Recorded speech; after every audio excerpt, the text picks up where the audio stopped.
ଯଦି ବର୍ତ୍ତମାନ ଯେ ଓଡିଆର ଜଣେ ଗାୟିକା ଅସୀମା ପଣ୍ଡାଙ୍କ ସାଙ୍ଗରେ ଯଦି ଏମିତି ହେଲା ଆମେ ବୋଧେ ଶୁଣିବାକୁ ପାଉଛୁ ଯେ ସୋନୁ ନିଗମ ନାଇଁ ବି ନାଇଁ ଆସୁଛନ୍ତି। ହଁ ସୋନୁ ନିଗମ ଆସୁଛନ୍ତି। ଆପଣ ଯଦି ପ୍ରପର ଜିନିଷ ଆଚ୍ଛା ଯେତେବେଳେ ବାଲିର ପରଫର୍ମାନ୍ସ ଯୋଉଟା ଲୋକମାନେ ଏତେ ବୋର ସେମାନେ କରୁଥିଲେ, ମୁଁ କହିବା କଥା ଆପଣ ସବୁ ପରଫର୍ମାନ୍ସ କୁ ସର୍ଟ ଆଣ୍ଡ କ୍ରିସ୍ପ ରଖିବା କଥା। ଆପଣ ଯଦି ବାହାର କିଛି କୋଉ ଲୋକଙ୍କୁ ପରଫର୍ମ କରିବା ପାଇଁ ସୁଯୋଗ ଦେଇଛନ୍ତି ତାହେଲେ ସେମାନଙ୍କୁ କହିବା କଥା କି ଟାଇମ ଲିମିଟ ଆପଣଙ୍କର ଏତିକି, ତାପରେ ଆପଣଙ୍କର ପରେ ବିହୁ ନାଚ ହବ। ବିହୁ ନାଚ ପୂର୍ବରୁ ଆଜ୍ଞା ଷ୍ଟେଜ ଅଧଘଣ୍ଟା ଟୋଟାଲ ଖାଲି ପଡିଲା। ଆଜ୍ଞା କଣ ଗୋଟେ ଏତେ ବଡ ଲୋକ ଯୋଉଠି ଲକ୍ଷ ଲକ୍ଷ ଦର୍ଶକ ଆପଣଙ୍କର ଅପେକ୍ଷା କରିଛନ୍ତି, ଆପଣ ଅଧଘଣ୍ଟା ଷ୍ଟେଜ କୁ କେମିତି ଖାଲି ପକେଇ ପାରିବେ?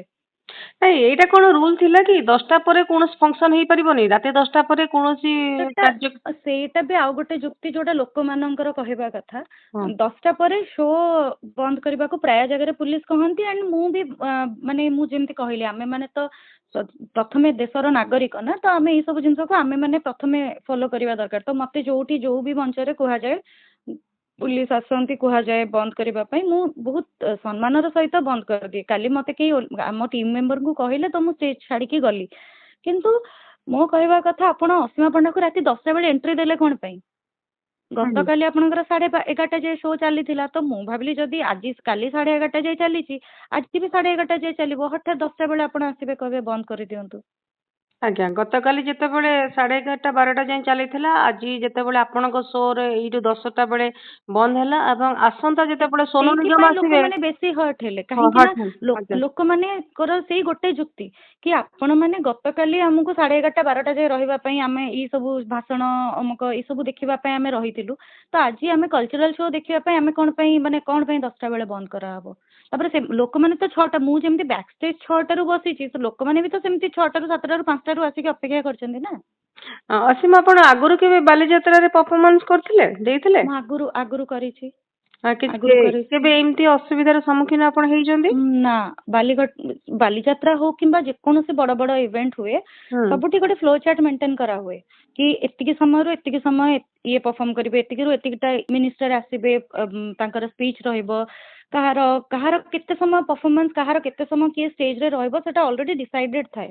ତ ଏମିତି କୌଣସି ଅପ୍ରୀତିକର ପରିସ୍ଥିତି ସୃଷ୍ଟି ହେବାର ନଥାଏ। କାଲି ପ୍ରଶାସନର ଟୋଟାଲ ମୁଁ କିଛି ବୁଝିପାରୁନି ଆମର ପ୍ରଶାସନ କଣ ଭାବିକି ସବୁ ଏଇଭଳିଆ ଡିସିଜନ ଏଇଭଳିଆ ପରଫର୍ମାନ୍ସ ଷ୍ଟେଜ ଉପରେ ରଖିଥିଲେ।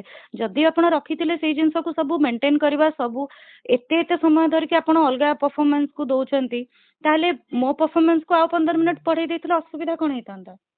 ଆଜ୍ଞା ତାହେଲେ ଆପଣ ପୁଣି ଯେତେବେଳେ ସୋନୁ ନିଗମ ଆସିବେ ସେଟା ପରଫର୍ମାନ୍ସ ଯଦି 12ଟା ଯାଏ ଚାଲିବ, ଆପଣଙ୍କ ଭିତରେ ଗୋଟେ ଦ୍ୱିଧା ରହିବ ନିହାତି ଭାବରେ। ମୋ ଭିତରେ ଆଜ୍ଞା କିଛି ରହିବନି। କାହିଁକି ନା ଦେଖନ୍ତୁ, କଟକ ମୋ ସହର, ମୁଁ ଏଠି ରହୁଛି, ଓଡିଶା ମୋ ରାଜ୍ୟ, ମୁଁ ପ୍ରତିଦିନ ଗୀତ ଗାଉଛି, ତ ମୋ ଭିତରେ କୌଣସି ଏମିତି ନାହିଁ ମୁଁ ଆଜି କଟକରେ ଏଇଠି ଗାଇ ପାରିଲିନି, କାଲି ସକାଳେ କଟକରେ ଆଉ କୋଉଠି ଗାଇବି। ଓଡିଶାରେ ମୁଁ ଅଛି, ଓଡିଶା ଲୋକ ମୋ ଗୀତ ଶୁଣୁଛନ୍ତି, ମତେ କୌଣସି ପ୍ରକାର ଅସୁବିଧା ନାହିଁ।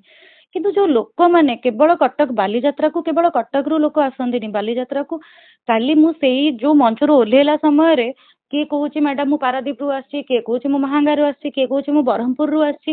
ତ ସମସ୍ତେ ଯେହେତୁ ଆପଣ ମାନେ ଶୋ ଡିକ୍ଲେୟାର କରୁଛନ୍ତି ବାଲିଯାତ୍ରାରେ 16th ରେ ଅସୀମା ପଣ୍ଡାଙ୍କର ଶୋ ଅଛି, ସାରା ଓଡିଶାରୁ ଅଡିଏନ୍ସ ଆସିଛନ୍ତି ଦେଖିବା ପାଇଁ। ତ ଅଡିଏନ୍ସ ମାନେ କେତେ ହର୍ଟ ହଉଛନ୍ତି, ଯୋଉମାନେ 4 ଘଣ୍ଟା 5 ଘଣ୍ଟା ୱେଟ୍ କରୁଛନ୍ତି, ତାପରେ ଅସୀମା ପଣ୍ଡା ଏଣ୍ଟ୍ରି କଲା ପରେ 1 ମିନିଟରେ ଆପଣ ଶୋ ବନ୍ଦ କରିଦଉଛନ୍ତି।